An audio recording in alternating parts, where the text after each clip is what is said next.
everybody, and I hope you're doing well. I'm Taha Emiri, I have 19 years old, I'm an industrial engineering student, and also I have an automated system degree. My role in Team Mindcraft is to be the team leader and also the responsible about wiring and electrical stuff. Hello, my name is Salman Dardab. I'm 15 years old. My role in this team is computer vision, LiDAR implementation, and also programming lead. Hello, I'm Murtada Emiri. I'm 16 years old, and my role in the team is to design the robot according to the specification and information provided by our team leader Taha. And I'm honored to share with you today the process I followed in designing the robot using the OnShape software. Our journey starts after we win the national competition and be the first team in the competition, also qualify to the international competition. Is gonna be in Izmir, Turkey. The first thing we start is have a team. So in the competition national, we are just 2 members. So now we are 3. So we have a 3D responsible to do the conception of the robot, because now we have a 3D model robot using 3D printing, and in national competition we use Legos. After that we have an auto formation period when we learn the new thing. For me, I learned the microcontroller and also the communication protocols such as the I2C, the SPI, and also the serial communication between the Raspberry Pi and also the Arduino. Also, I learned a new thing about the commands in the Raspberry Pi and Bash, and also the ROS operating system for our project. Throughout the project, I learned serial communication between Raspberry Pi and Arduino, LiDAR implementation, computer vision and OpenCV, camera using inside of Raspberry Pi, and also some of Ubuntu commands and electrical diagrams. During this competition, I learned 3D design, 3D printing. The goal of this project was to design a complete robot using OnShape, a cloud-based 3D design. This software allowed me to create a detailed and accurate model of the robot while considering all the required technical detail. I started the design process by identifying the core project requirements, such as the size of the robot, its weight, the type of the sensor to be used, and other technical specifications. Then I began designing a prototype of the robot using the advanced tool in OnShape, which enabled me to design each part with precision and professionalism. During the modeling phase, I created several versions of the design and tested each one. This process helped me improve the design based on the feedback. I used the OnShape's simulation tool to predict how the robot would perform in different conditions, and to ensure that it meets all the technical requirements. Finally, I was up to present accurate model that meets the requirements, enhance the robot's performance, and requires the competitive. When we design a robot, we make some things that we should follow them, such as the robot should be easy to maintain and to assemble and also to print. So for that we have a simple part. For example, here we have a guide of all the parts that we use in our project. Actually, we have 15 parts. The main part is the robot base, that is in 3 levels. We have the robot base, the second layer, and also the child layer. For example, the robot base. Here in the robot base folder, we have a drawing image of all the dimensions we use in our robot, and actually we use it in the design. This design is made by Musad Emiri and approved by me, and also after that it's printed by Musad Emiri. Here we have the STL files and also the link to the 3D model in OnShape software. Also here we have an image. If you click on it, you're gonna go to YouTube and you're gonna see the time lapse of the printing process. Also we have the parameters. If you want to print these pieces of make a copy of this robot, make sure to copy and make the same values of temperature of the bed, the nozzle, and also the speed and all the materials. In our case we use PLA because it's the cheapest one and it's so useful. We have other options such as ABS and also PUTG and TPU, but we use the PLA. Also we have other examples. For example, the gear here. We have also a drawing, number of teeth and distance and the angle between each one. And also the same thing, link to the on shape and also the STL file, the time-lapse of printing and the parameters to print here. Our robot's features is a compact size. Our robot is so small. We have 20 centimeters square in his dimensions, so it's easy to make a parking without go vertically. So also the turning radius is so small, so our robot can make a turn or a lap in a diameter of 30 centimeters. Also the weight, our robots have less than 1 kilo. Our robot is stable. Also we have a good traction because we have a big wheels here. The assemble method is just using screws and nuts, and also it's so easy. We don't use any glue or anything else. It's easy to modify or make any upgrade. We are here have the battery holder, which is safe. Also our robot is easy to reassemble and upgrade, and all the parts is available in almost all the markets around the world. So to make this robot we do a engineering design process. For that we have a lot of versions. For the national competition we have a robot made of Legos. It was not the perfect choice because it's too heavy and big and slow. For that we make our DIY version that's we're using our own design and 3D printing. For the first version of our robot, we make a robot which is have some problems, such as the dimensions. It was so big. It was our first experience with CAD modeling using Onshape. So after that we make a second version which is similar to that. The only difference is in this third version we use a differential system. For the manufacturing of our robot we use 3D printing. We have other things such as CNC cutting or laser cutting or also modeling, but we use the cheapest one and the easiest one for us, which is the 3D printing. The 3D printing is disponible in all the markets, easy to use, is also cheap, and can learn by any age. For the dimensions of our robot, for example, in the height we have 172 millimeters, in the length we have 190 millimeters, and also in the width we have 187 millimeters. So our robot is small and compact to do a parking, an easy parking. Also we have an assembly guide with all the parts, the 3D printed one and also the electronics that is in the boom list. Here we find all the views of our robots, and also we have the assembly of the mechanisms such as the power system. Here we have the power system that have long axle, the short one, the axle clamp, also the robot base and second layer, the big gear and the gear, and also we use a Lego differential system, which is the only thing that's available in our market here. Also we have some wheels, we have a good traction and size, 16 millimeters in the wheel radius. Here for the steering system we have a axle clamp. Also we have the steering rack. Here we have a depth sensor. This is the robot base. This is the second layer. Here this is the bearing support front top, and here we have the bearing support bottom. For the parts, here we find all the parts that we use, such as the robot base, the second layer, the third one, the short shaft, the long one, the front short shaft, the bearing support front bottom, the bearing support front top, the steering rack, the steering connector, the axle clamp, and also the big gear and the gear and the front support camera and the back support camera, and also the connector, the support camera to the rope. You can click here to see details of each part, the dimensions, the printing parameters, the STL file, and also if you need to modify on each part, you have access to the CAD file to modify on it. And to make our journey so easy, we make a website that's help us in score calculation and also randomization of the pillars. Here we have the field, and here we have some bars. This website, it can be used for any team. You can download it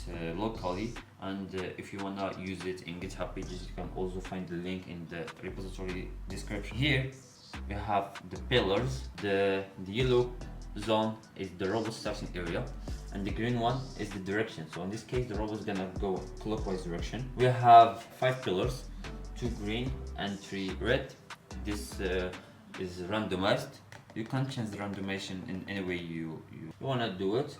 Here the robot should go counterclockwise and have just 4 pillars. For the open challenge, here we have a randomized with pillars. Without pillars, here we have just the robot starting area and the direction. And if you need to start the chrono, just click on start chrono. For the scoring calculator, we have this one. And here in the end, you're gonna find the total score. And here you're gonna have a comment, for example, 15 points in 36 seconds. You are improving, keep working hard. And for the material that we use in our robots, we have a boom list. You can find it here. For our main computer that calculates the data, handling the data from the camera and the LiDAR, we use a Raspberry Pi 4B, which is the cheapest and the ideal solution for this project. We try to use the NVIDIA Nano and the Inventor Hub and also USBs and the Arduinos, but the Raspberry Pi is the good solution for this case. Also we have a microcontroller, which is the Arduino Nano. We have a LiDAR for have a clear distance and slam of the area that the robot's on it. Also we have 4 depth sensor. Why we use depth sensor and we have a LiDAR? The LiDAR can detect the near thing and the back thing that is in the robot. For this case we use the depth sensors because we have here some blind spots, the LiDAR can detect it. Also we have a gyroscope, which is the MPU 6015. Also we have a camera, which is the PIK Model 3. We have also a lens, which is the wide one. We have the maximum range of image processing. Also for the power system, we have this DC motor with 12 volts and 618 RPMs, and also you have an encoder to detect the direction and the speed of rotation. It's a magnetic encoder. For the wheel we use 4 wheels, 4 for the driving mechanism with 1 shaft connected to with the gear and differential system to the motor, and you have 2 other wheels in the front of the robot connected to the steering. The wheels have a good traction. Also for drive the motor we use the L293 the motor driver. This motor driver is a dual H-press, but just we use 1 motor. For the steering we have the MG95 servo motor with a range of 118 degrees of rotation. For the power converter we have a from 12 volt to 5 volt USB converter powered the Raspberry Pi, and this connector powered the Arduino Nano. To power our robot we use a LiPo battery, which is a lithium polymer battery that use 3 cells, so it's 12 voltage. For safety we make it in the bottom of the robot to isolate to the other pieces. To charge the robot we use this charger, which is the IMAX B6A, and also to transform the voltage from 12 volt to 6 volt to the servo motor we use a MOSFET, which is a transistor of 7806 transistor. In our robot we have 2 switches, one to turn on the robot and the other one to start moving the robot in the competition. The first one is start the Raspberry Pi, and the Raspberry Pi sending data to the Arduino, and second one is connected to analogic port in the Arduino. When it's connected, the Arduino starts doing the thing in the loop, the void loop of the Arduino code. So our robots don't start moving until we switch the second switch. And to visualize the voltage of our LiPo battery, we use this LiPo battery indicator that make a noise and beeps when the voltage is below the level. And also to test the servo motor we have a servo tester, and we have a servo brass, a metal one, because there is a lot of stress in our steering connector. Also we have SD card for the operating system inside the Raspberry Pi. Also we have a Wi-Fi connector that we don't gonna use it in the day of the competition, just for testing and have a good connection and communication between the laptop and the Raspberry Pi here in the training. And to make sure that you use the same version of the component that we use here, we're gonna have here 3D models and also a datasheet, a PDF of datasheet of our version with all the details that you're gonna need. And also we have a setup guide you can follow to set up your component. And you can go just here to the component details, and here you're gonna find all the folders to each part, each component in our robot. For example, the Raspberry Pi, you can find a 3D model, a datasheet, a setup, images and other things. And for the electrical wiring, we have the schematics in the schematic folder. As you see here, we have 3 cells which represent the LiPo battery that have 3 cells. Each one have 3.7 nominal voltage. This battery is connected to the motor driver directly with the switch that turn on all the system. Also, we have this power converter that converts the voltage from 12 volt to 5 volt to give it to all the sensors, the Arduino, and also the encoder that is in the DC motors. Also, we have here a DIY power converter that we use the 2 capacitors and 1 transistor of 7806 name. It's connected to the servo. Also, we have a global connecting grounding. We have a buzzer to have some connection to the robot wirelessly. So this buzzer is make noise to indicate the state of the robot, which is in the boot state, or is sending data to the Arduino or anything, or just finish the challenge. Also, we use for this sensor, we use 2 types of distance calculation sensors. We have a LiDAR, which calculates either area and obstacles of the pillars around the robot. For the shared distance and the blind spots in the robot, we use this set of sensors, which is the distance time of flight sensor. We use 4 of them. Each one is in direction. We have this one in front of the robot, this one in the rear of the robot, one on the left and one on the right. Also, to calculate the speed, the velocity, and also the direction of the rotation of the robot, we have a gyroscope, which is the MPU 6015. For the motor driver, we have the LN298N. Also, we have the PI Model 3 camera with the white sensor. This is all the schematics.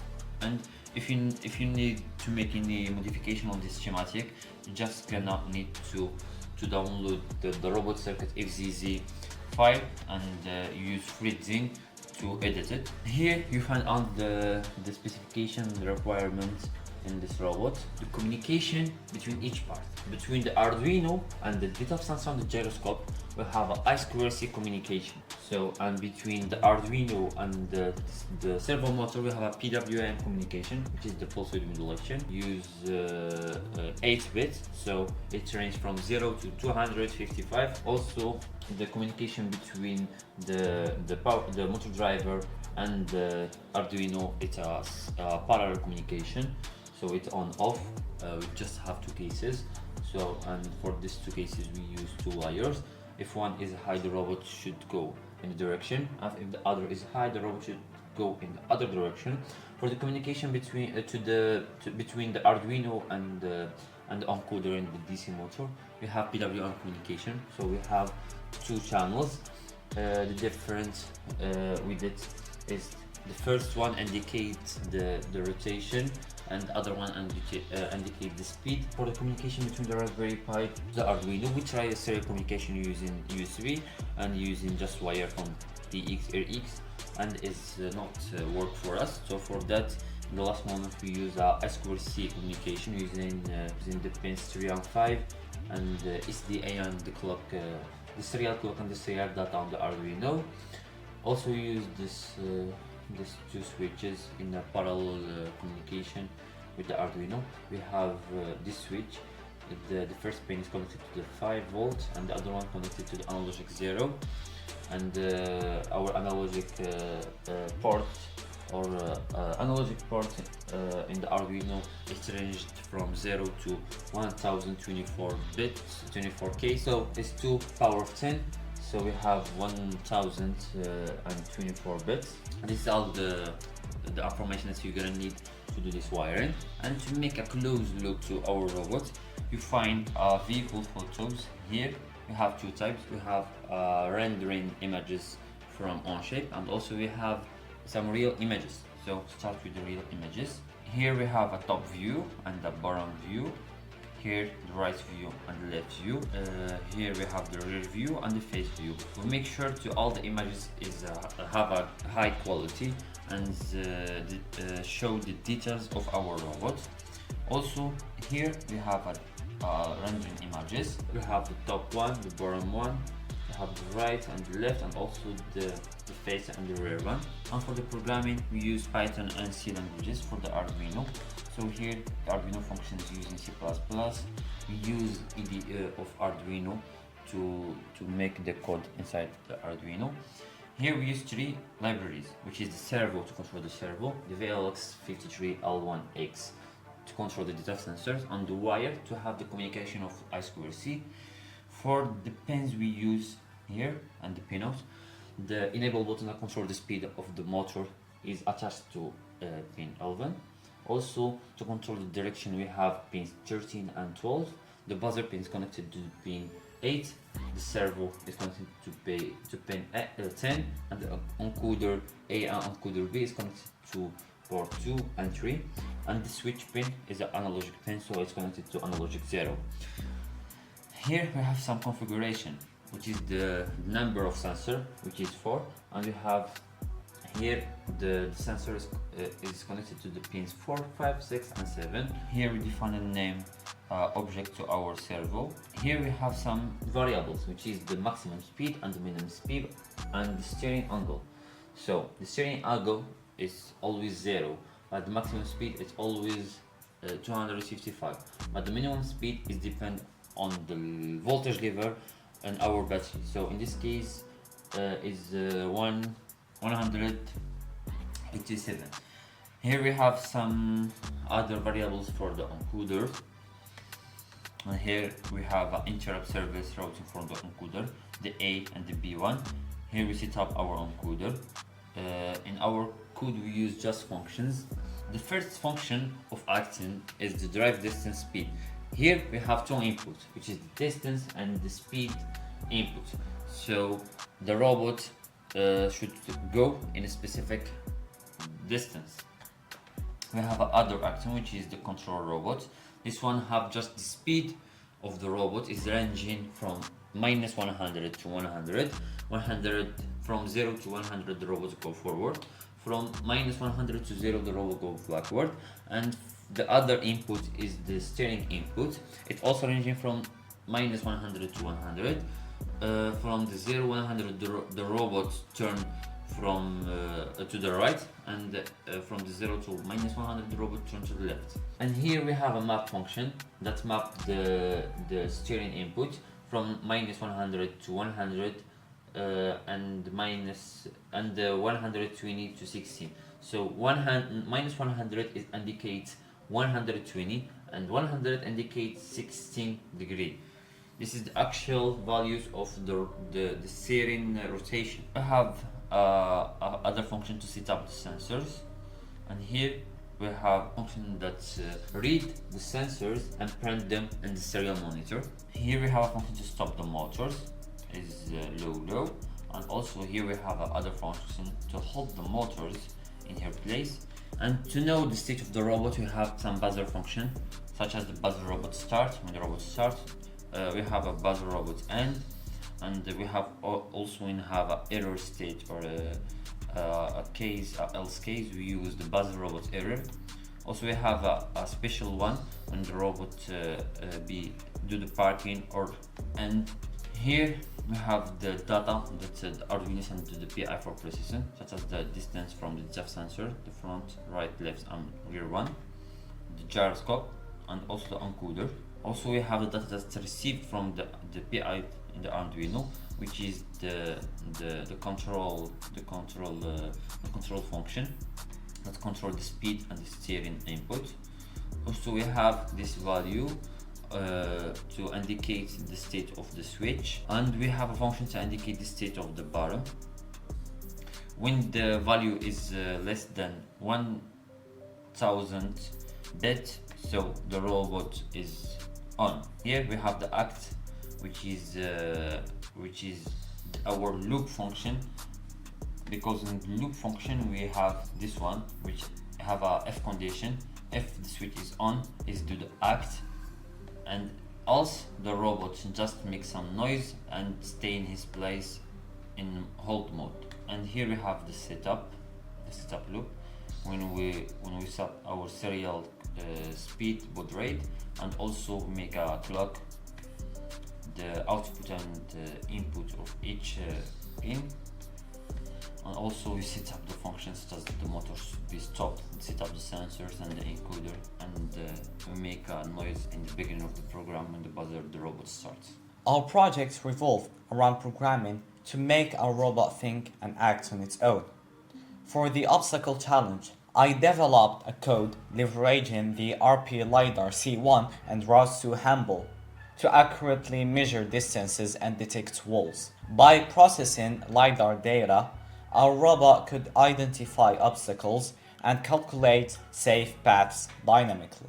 Using ROS2 handle, I set up a node to handle LiDAR scan data in real time, extracting specific distance values to allow precise navigation. The robot seamlessly avoided barriers and adjusted its path inside the square wall. Additionally, the RP LiDAR combined with ROS2 enabled the robot to monitor its environment continuously. This allowed for smooth integration of LiDAR data with motor controls, ensuring the robot could steer precisely and respond to dynamic situations. To streamline our process, I designed a dashboard with live visualization and settings for color detection. This allowed us to tweak the robot's behavior based on real-time inputs and improve its performance under different lighting conditions. Our robot strategy in the WRO competition relies on sensors like LiDAR and camera for autonomous navigation and obstacle detection. It starts by locating itself on the board using key zones identified by 4 sensors. The robot then scans 24 potential obstacle positions with LiDAR and uses the camera to classify obstacles as red, green, and none. This information is stored as 0 for none, 1 for green, and 2 for red, helping the robot plan its path. Finally, it calculates the safest route to the target, avoiding obstacles and completing the challenge efficiently. By integrating ROS2 handle for advanced sensors management and programming robust algorithms, we ensured that the robot could not only meet the challenge requirements but exceed expectations in adaptability and intelligence. Here in our repository, we can find several videos in YouTube accordingly to our testing process. For example, obstacle challenge video, open challenge, project presentation, robots parts printing, and sensor tests. So many sensor tests like gyroscope and VLX1 and LiDAR, etc. In conclusion, during this journey we learn a lot of new things such as 3D design, 3D modeling, and also 3D printing, road implementation, and also image processing, and work with a lot of sensing and sensor fusion with the camera, the LiDAR, and data sensors, and the MPU sensor. Also, we would like to thank all the staff, the parents, and the coaches and the mentor in our center, Mindcraft from Tangier, Morocco. And also, we are happy to be for the first time in international competition, and we wish us the luck and to have a good luck, inshallah, in the competition.